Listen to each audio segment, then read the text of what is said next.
Hello, and welcome. We have now the N64 collection. I think I want to cover this grimy thing first, because I want to talk about this.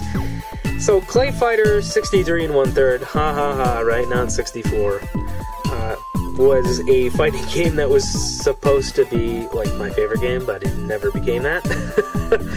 It went through all sorts of design troubles, and it ended up playing like Killer Instinct for some... I don't understand. This was just an awful game, unfortunately. And then they came out with a director's cut, which is rare and such, so I ended up settling for this, and I got this for about like $2 or $3 somewhere.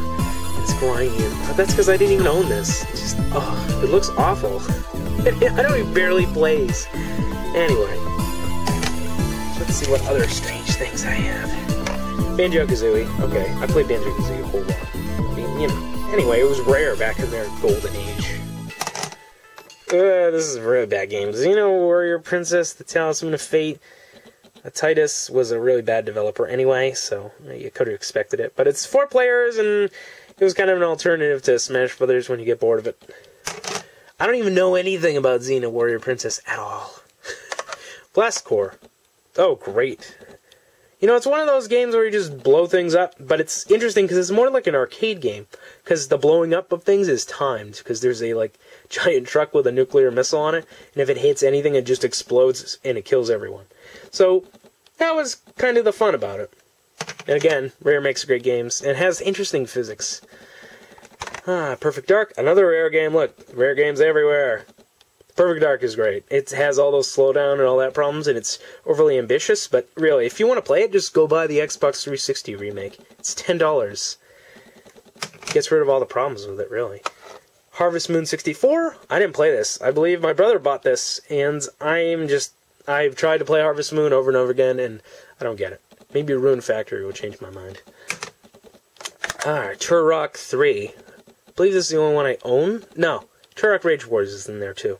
But Turok 3, I just kind of bought it when it was, like, $10, dirt cheap. Didn't really play through it or anything. I played Rage Wars more because it was more multiplayer-focused. So, if you guys missed out on Turok, well, you didn't miss out on much, and a lot of games have surpassed it, but it's a lot of nostalgia behind shooting a nuclear weapon. Armanines, again, another bargain bin thing. Black Cartridge is cool, though. I don't even think I put that in the console ever before. Pokemon Snap. Me and my brother bought this on a whim. He was like, yeah, let's buy Pokemon Snap. We'll split it in half. That was a strange decision on our part. But, yeah, we have Pokemon Snap, so I had a lot of fun with it. It's weird, and I think more games could use this kind of, like, strange concepts. Taking photos and stuff. I think a game called Snapshot does it, too. But that's a puzzle platformer. You know, it's like, just make a pure photography game. Mario Kart 64, a lot of memories. I'm not sure if it's the best one, but it's really good. It's a lot of fun. The characters are pre-rendered now that you can kind of see past the blocky visuals and whatnot, but it's still good. Donkey Kong 64 with its banana yellow cartridge. A lot of people hate this game for being a horrible collectathon, and I have to agree with them somewhat, but I don't think it's really that bad. You just have to get into the mode of being a kleptomaniac, and then you're kind of good to go. Bomberman 64, yeah. Bomberman. This one's not great, but it's pretty good.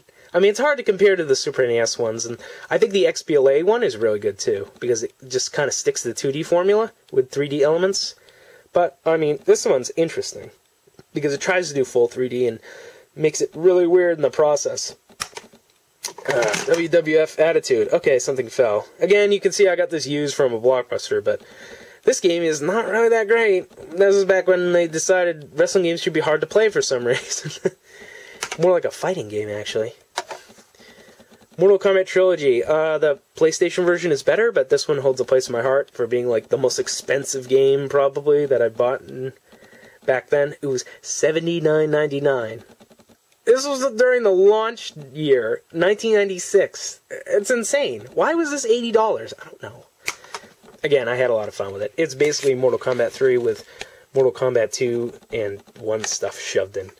Banjo-Tooie. I never played through the whole game, but I really enjoyed it as I played it. It's just refinements to the formula. Nothing big. Probably better than DK64, though. Wetrix. This was one of those weird one-off games, you know, that, like, developers used to do, mainstream ones.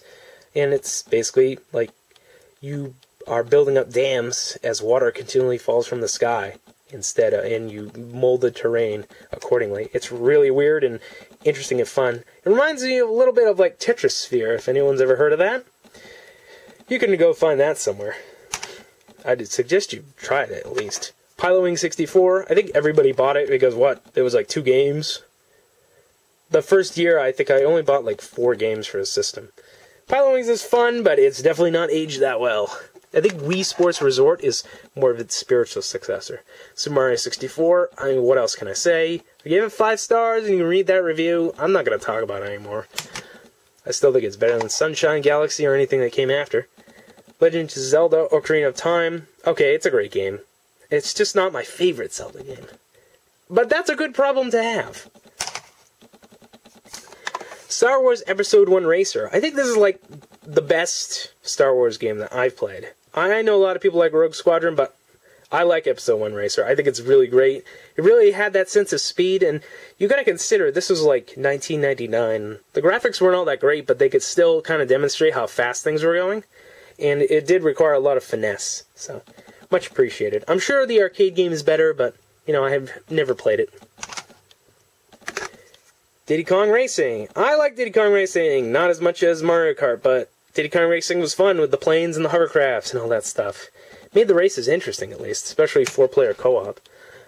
Mario Golf. This is one of those classics that I really love. I love playing Mario Golf. It's so relaxing.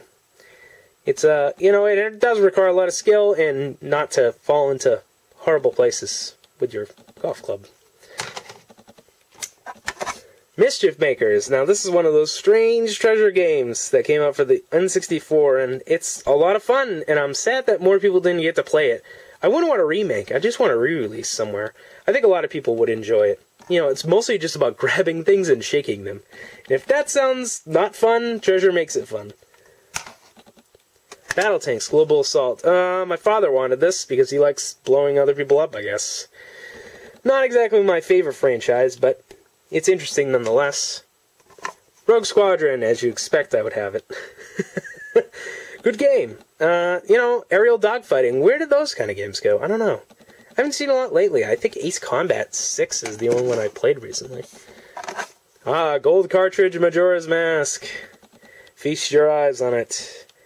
I need to play Majora's Mask.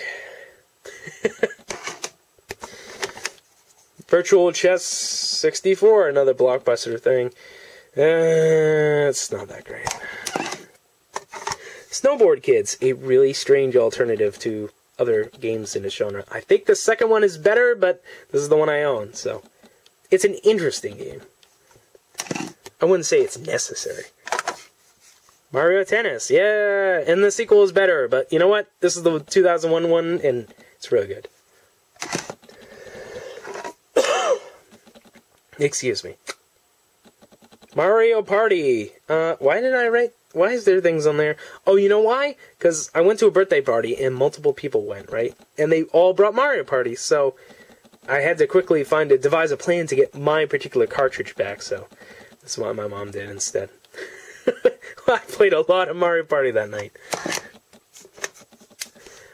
NBA Hang Time. This was one of those, like, I got it from Blockbuster things, and I really like NBA Hang Time. If any sports I like, they have to be unrealistic sports game, and this one was the best.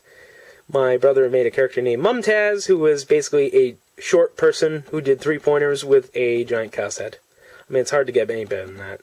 Midway Sports Games. It's basically the sequel to NBA Jam.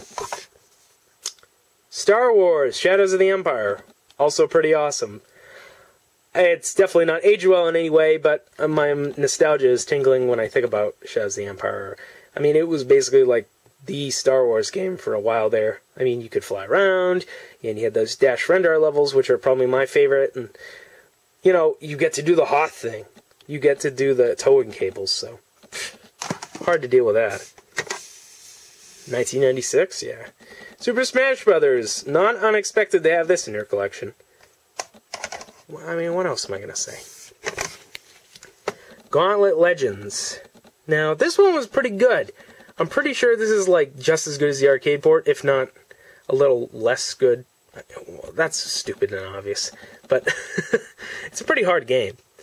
I mean, I liked Gauntlet back when the original came out, and it was just kind of an improvement of the formula. Magical Tetris Challenge, which is kind of a Mickey Mouse game, but it's actually really good. It has interesting mechanics, and it doesn't improve on the Tetris formula, but it does make the competitive aspect more interesting by, like, making giant blocks if you do, like, a certain number of Tetrises in a row. And drop them on your opponent, obviously. Paper Mario. I like Paper Mario. I'm not sure if it's my favorite thing, though.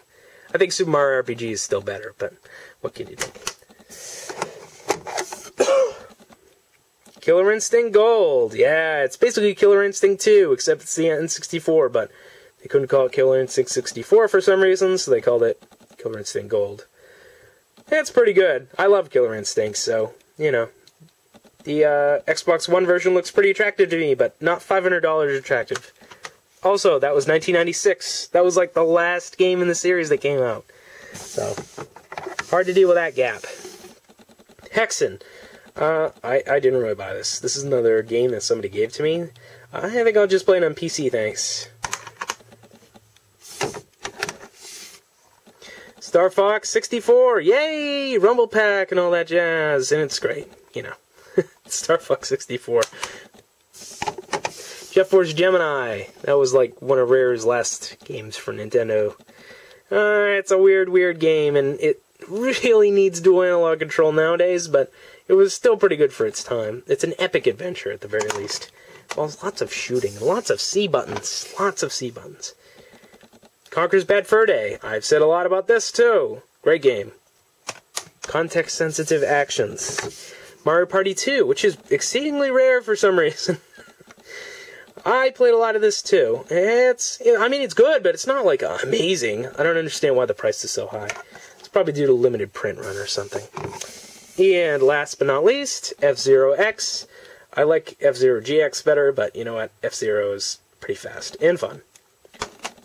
And so that's all the N64 games. Well, I hope you enjoyed this. If you liked it, please comment, rate, and subscribe, and check us out. See ya.